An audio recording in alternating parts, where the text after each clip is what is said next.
Hi, welcome back to Keep It Dirty, a podcast where my guests share their life living functionally and sustainably and the why behind their experiences navigating through our ever changing environment. I am your host, Leslie Dowling. I'm a corporate speaker sharing how one can jumpstart your path to increase revenue and productivity through restorative health techniques. And today it is a pleasure to have on my show Henriette Alban. She is the doctor of naturopathy and founder of Living in Balance. So it's a pleasure to see you and thank you for being on my show. How are you? I'm doing very well, thank you. It's very nice of you to invite me. Thank you. You are welcome. We've kind of traveled in similar circles in health and wellness community, and I just always found you so fascinating with what you do, your story, and your passion behind your business, your thriving business. So I would love to hear more about what you're doing currently and some of the modalities you use, and maybe you could share a little bit about your background.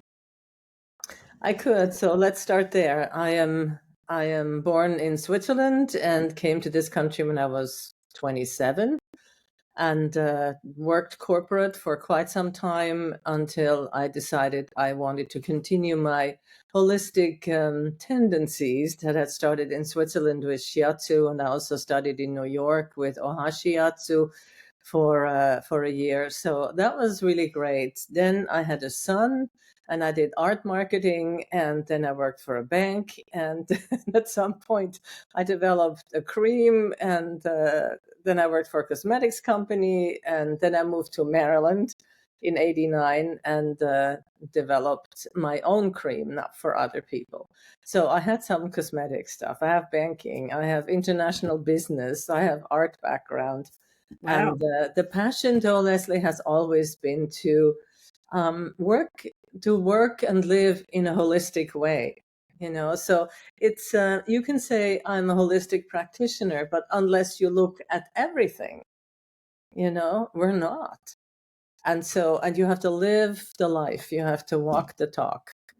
So, somebody actually said to me the other day, I went to see this lady for something that I really needed help with, and she was enormous. How could I take health advice from her? She's just enormous. So it goes like that. So the work I do, to me, the passion I have is to help other people see the true light they are. That's not mine, that's theirs. But whatever I can do to facilitate that, I'm on. It's like this gift, this is what you're supposed to be doing. And so I am doing it to the best of my abilities. And in That, that context, yeah. I've been in business, I've been in practice, my private practice for 27 years or so. And that's a long time. It didn't take me quite that long to figure out that the mental emotional components underneath everything really are the key to what is at the core of even physical issues. Our cellular structure remembers. We remember, we know when something wasn't right. And the point that people make is, and you know this from working with your people, they try to get away from the discomfort just as fast as they possibly can. And that's actually counterintuitive, Yeah. because when we acknowledge that there's something going on and we allow that to be present, and there isn't a story in our head, I feel this way, therefore that must mean X, we're on the path. So And I we would, stop being victims if ever we were victims. yeah, Yeah. I would love to know from all the years of the different practices that you've um, learned, different trades in health and wellness. Have you kind of packaged that and put that into practice with what you're doing to kind of, because we all have our uniqueness of what Mhm. we want to practice. And there's so many different forms of functional health. So maybe you could speak into that to our viewers and listeners. Sure, thank you. Be glad to. When we look at the body and its aliveness, and we look at our emotions and our minds and our thought patterns, everything is energy, right? everything is energy, and there is no escaping that fact and that truth. And so the holistic approach would be to look at the emotions and the mental components of a problem that is being brought to us, right? And something that we can't necessarily touch ourselves. So in that context, I have done Touch for Health. I have done EFT, which is tapping. I have done Psych K, which is psychological kinesiology. I have done the bars, which I was teaching for quite some time. That is from Access Consciousness. It is a light hold on points on the head, which then are intended to remind the body of its original energetic blueprint. And out through all of that, and I'm doing emotion and body code as well. And out of all of that comes the skill to keep it combined. And then in 2011, when I found that I didn't have enough tools for me because I couldn't escape myself. So then I learned that I borrowed this word from many other people who were not practitioners, but who were actually spiritual teachers. It's called orphans. The orphans are an aspect of our inner self that we have either neglected, forgotten about, pushed down, and are not listening to. And yet, whenever we have discomfort or something is going on, there's this niggling feeling that I can't quite put my foot on or my hand on or whichever digit you have available, and be in a space of, yes, I can own that. That works. So it became orphan work. And orphan work is a very interesting self method. Initially, you learn how to be in the presence of your inner children. And I'm saying children because the inner child has so many aspects, right? The 7-year-old is not the same as the 3-year-old or the 15-year-old. And if it's gone long enough, not even as the 40-year-old, it can go on. I've worked with people that are in their 70s and they did very well with it. You know, those poor little things have been waiting for a long time to be released. So having said that, orphan work is my own baby, and I am not claiming it to be unique or even new. What it is, though, it's a very personal and a very lovely and soft approach to releasing the pains and the fears and all the other things that people may be going through. So, and in that, out of that, the practice is a repeat after me talk. And then I can feel them and I can see them. Sometimes they're right there. Sometimes they are like turned away. They go like, I'm not talking to you. You waited too long to get out here. So there is a sense of humor with the whole thing. And it's very often emotional and very often in a space of treasureness, So I just want to put here what people have said about it. So is it all right if I give you a couple of testimonials? I would love that. I think a lot of people are so just in tune and want to hear more about it. I'm fascinated. It sounds a little bit like Louise Hay, Healing the Inner Child, in a sense, but yes. Yeah, please share. Yes. All right. So orphan work was an immeasurably important connection to a part of me that I had denied myself due to my traumatic past. I am now free of shame and regret that plagued me for the past 70 years. While also using other therapies, both medical and psychological, it was Henrietta's orphan work and her patient ways that put me in touch with myself. Or, during my session with Henriette, I was able to visualize, speak to, hear from, and begin to resolve issues with my inner children. The experience of orphan work was gentle with necessary emotional release. I felt relieved and thankful that the session was so profound. I felt a deeper love and connection to previously unknown aspects of myself. I know that healing occurred and continues to occur. I made it a point to connect to my inner child for several days following my session with Henriette, and I do so periodically now. So a couple of these people have been obviously to multiple sessions, And one of the profound things that happened so fast is that a lady who was in charge of volunteering for a hospital, for a large medical system, was very much afraid of her superior, who was like very bossy and you know how some women get in a male environment. And she couldn't, this woman was physically smaller than the one who was the client. And she said, I don't know what to do. So it was not about presence or power, but what she was going through. So after a few sessions, she went back to work and she said, she doesn't touch me. She can't do anything. I'm doing my job. I am good at what I do. And so now all of these things and the fear and almost paranoia of going to work because this Wow. woman was going to put the damper on her and make her insecure went away. That's So, amazing. yeah, So powerful. yeah, these are some of the things that people have experienced. There is much more, I mean, yeah. And it doesn't matter if people are 30 or 15 even. Hmm. The difference with the very young ones is that they don't quite get what they're supposed to connect to. They may Yeah. not have heard of the inner child yet, you know. Mm. With them, I just talk. And I go that route, but I mean, it's not talk therapy per se, but it is definitely working with my intuition and being in a space of connection. That's important.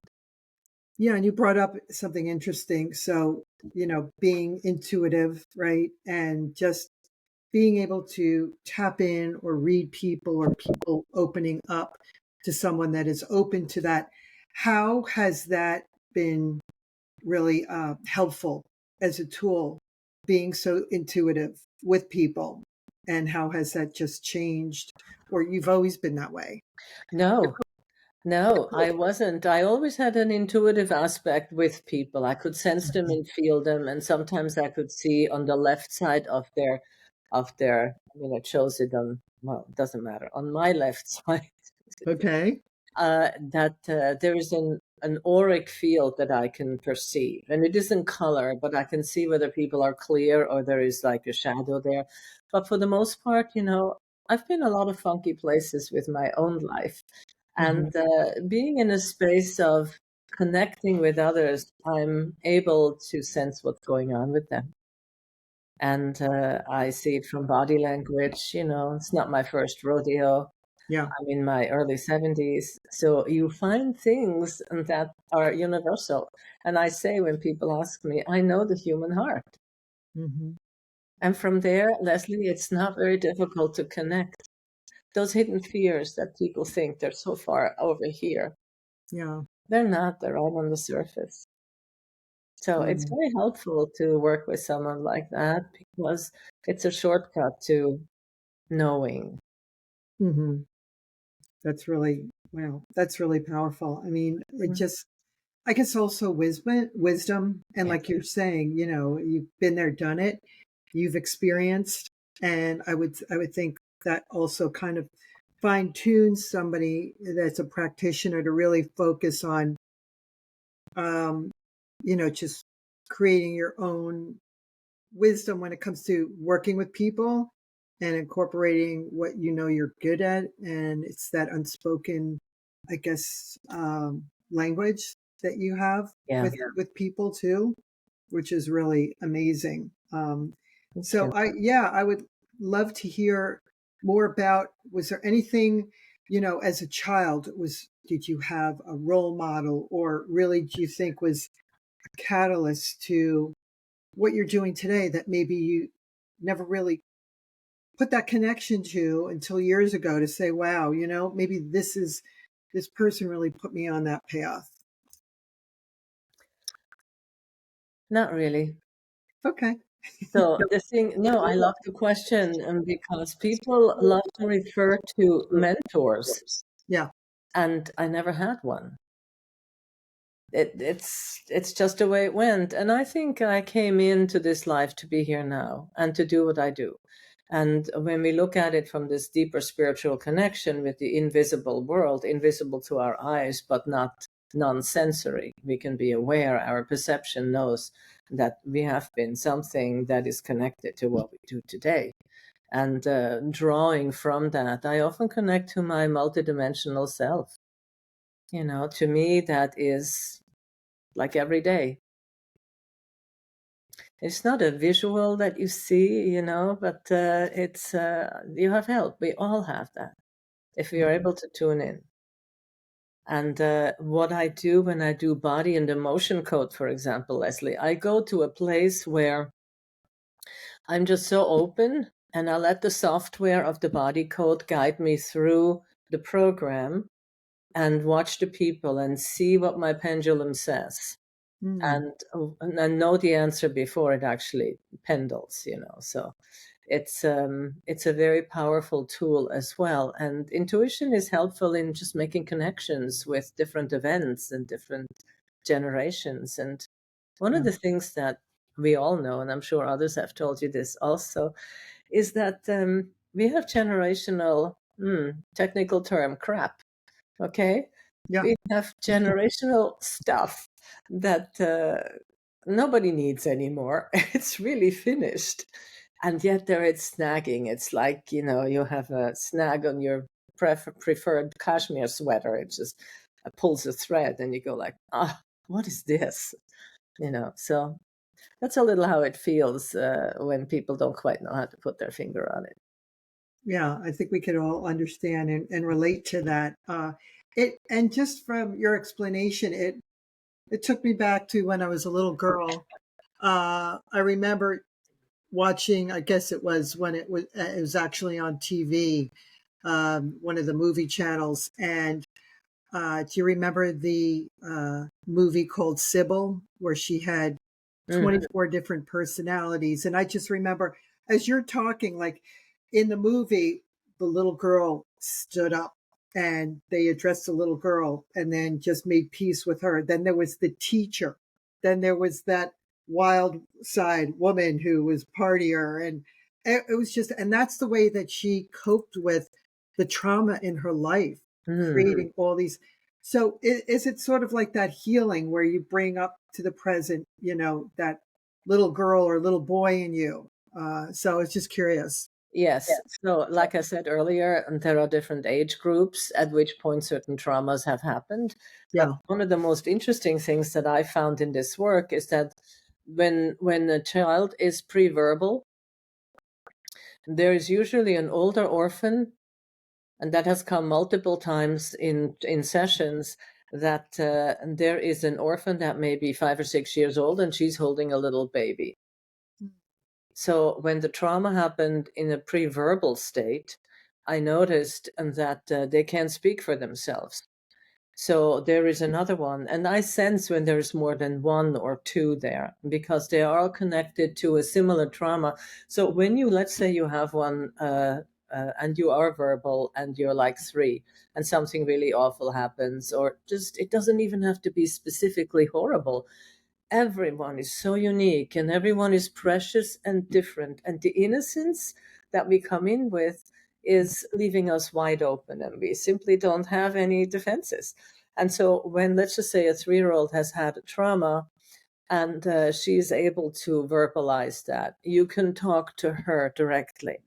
And when there is, let's say the person is in their 50s, so they're post children bearing, post they have done their careers, they're in menopause or whatever, which is a very interesting time, by the way. Is to say, when women don't get it by menopause, they'll get it during menopause, and sometimes it ain't pretty, I tell you. So women come and say, I don't know who I am, what happened?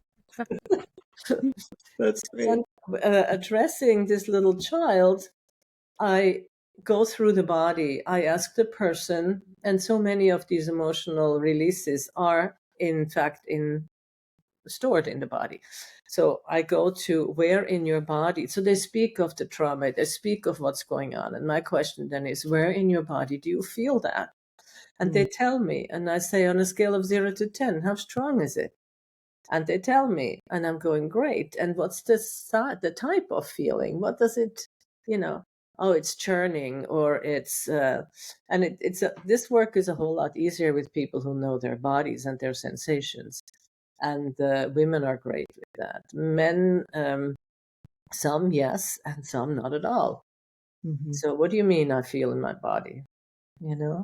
So yeah. Interesting. And then we look at that, and I do a round with them. I have them close their eyes, and we're addressing directly that little girl or that little boy. And the piece there is, it's a communication, it's a conversation. And sometimes they are super shy, and sometimes they are really courageous and pissed off at times. Hmm. Now you're getting to me now because you think you have a spiritual bend. You have to, I'm not doing it for you. You've been not been here for me. So you see, it's a very active interaction. Wow. So a successful outcome to that is that they have connected, and they are connecting. And like the first testimonial that I read, or the second, where it says, I keep checking in with my orphans on a regular basis. That really is the goal. I Mhm. remember driving to an appointment, and I was semi caretaking of this person, and I really was so done with it. It was just no longer appropriate. And my way there, it was about a half-hour drive. I Mhm. noticed that whole piece of my unwillingness to go there, to be in such a, oh my God. And inside she said, I don't want to be there anymore. Mm. So I did orphan work on the fly. I said, okay, I agree with you. This is the last time we're going. Are you okay with that? And she said, yes. And I said, I totally get you. I hear you. I feel you. And I went there and I told my piece, and I haven't gone back. Wow. So it is a teaching tool when Yeah. you learn to pay attention to gut feelings and palpitations and throats closing and people getting headaches, or they, I when I was in therapy, when I lived in the city in New York for about Mhm. 12 years, I went to therapy, and I did not want to go there. I crossed Fifth Avenue and I lost my shoes, so I had to go back to get them. They fell off. So yeah, they were Oh still my gosh. there. And I thought to myself, I couldn't think of a more um, pertinent way to not go anymore. Yeah. Wow.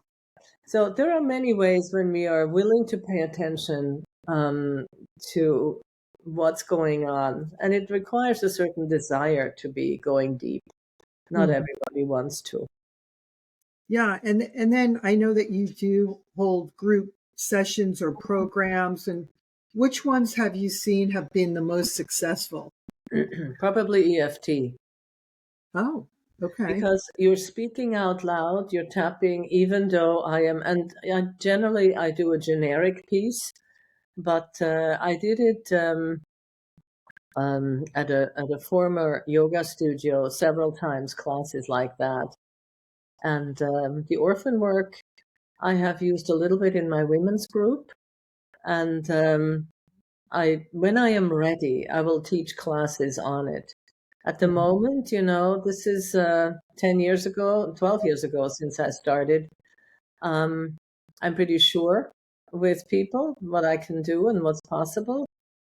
And it's a altogether different thing to teach it. So, but I would like to teach it as an experience and as a self-help tool. Yeah, I that's it. don't, I don't need to be, pay for my classes, but I don't need to certificates and licensing, and that's not my thing. Right. Yeah. No, I just want people to be able to help themselves, and that is my key. And do you find most of your clients are in the surrounding area? Do you like physically have most of them come in to see you, or is it mostly virtual? I'm really good with Zoom. I'm good with FaceTime. I'm even good with Facebook video, which I had one client who wanted that, and or just on the phone. I can connect. Yeah. So it is sometimes more helpful to specifically talk about orphan work when I know the person, I have met them. But Yep. at the same time, it's not necessarily necessary. Hmm. Zoom So is very helpful. what is? Zoom has been very Oh, helpful. Right. With technology, I mean, Yeah. things have changed a lot over the years. And are you in the midst of, like, maybe you could just share with everybody, are you in the midst of writing a book, or have you written anything? And what are some of the programs that might be coming up for this summer? Yeah, yeah. Okay, so I can send you obviously my website. You have that, but I did last fall. I did a Zoom call with a lot of. I will send you the link with a lot of different. Well, a lot. There were six of us, and it was an introduction to orphan work, and it was interactive, which is how I work.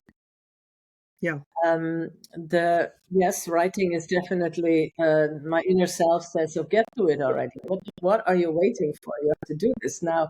I've done a lot of writing on orphan work, but it is not cohesive enough yet. So I am working on that.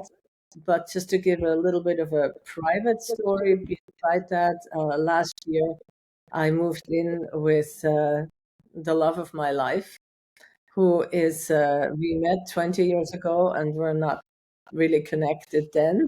Mm-hmm. But a friend, a mutual friend, introduced us, and he grows organic vegetables, and he's amazing. Yeah, Oh, interesting. Wow. created a CSA. So I moved to the farm, and a month ago I moved my office to the farm as well. So I'm no longer in the city. I'm in the country now, and I am. Yes, it's beautiful. It's very nice. There's also a tree farm here, and it's just gorgeous. So yeah, That's wonderful. yeah. And So people, yes, I'm getting my priorities straight. yeah, that's just amazing how you've come a full circle and here you reconnected and the timing was right. And you seem so much more at peace and putting yourself first. That's amazing. That's great. So, and we'd love to, maybe for all our viewers and listeners, I always ask my guests, do you have any secret hidden hobbies or talents that you'd like to possibly share with everybody? Well, I tell you, ever since I was a little girl, I realized that I had an overview. I could see the big picture, and I did not have to go to the whatever that is nitty gritty or.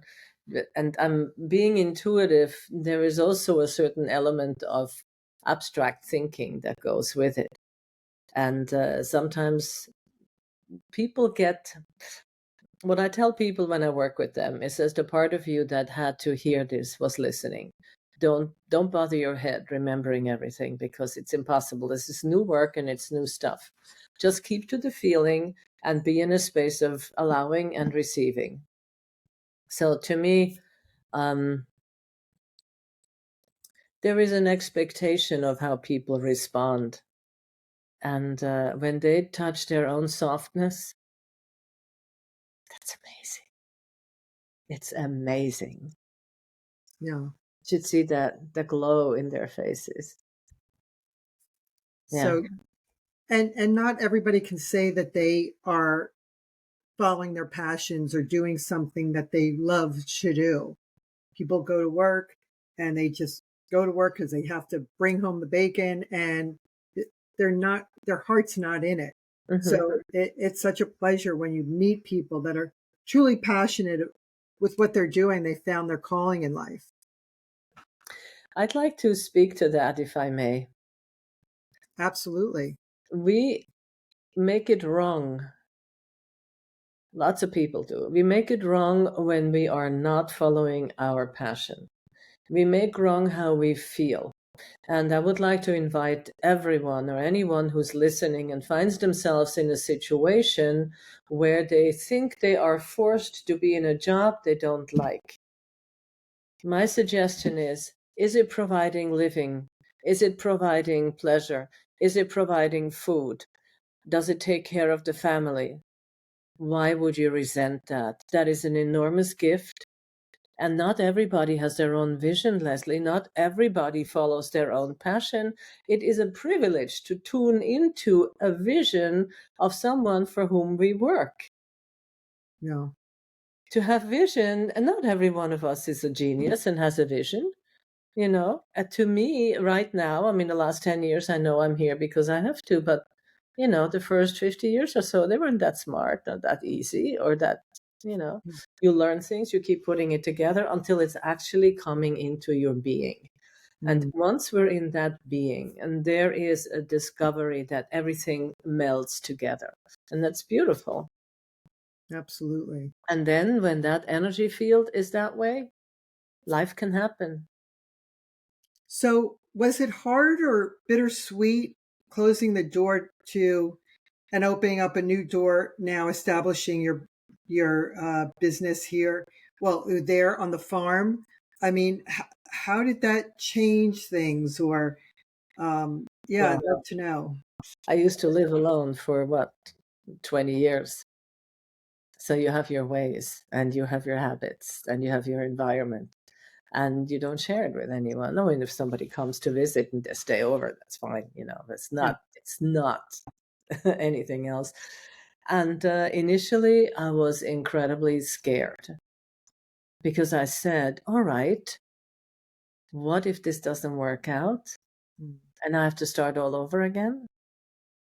You know, so I wasn't really clear on where I would have to start over again, but I've done a lot of starting over in my life.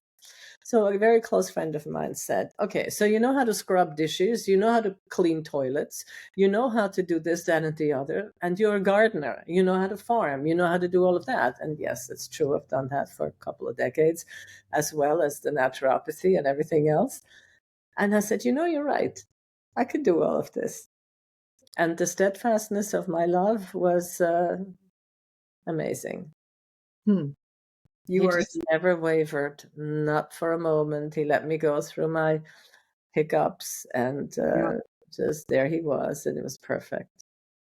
Well, that's true love for a man to have the patience and understanding, Yes, you know, yes, and and allowing someone to yeah. get with their own stuff, you know. Hmm. Well, I'm so happy for you. Thank And you. I would love for you to share with everybody how can people connect with you? And if you'd like to share anything coming up down the road with what you're doing, please do.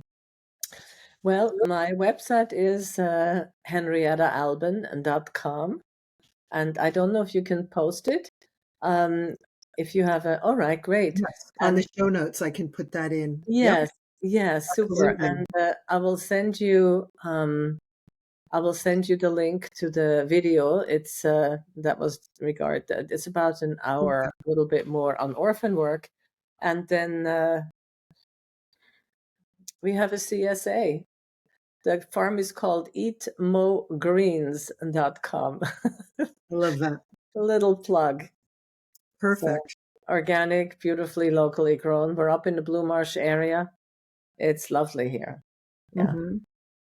And was there anything else you wanted to share, words of wisdom or anything with our viewers and listeners today? Be kind to yourselves, Mm.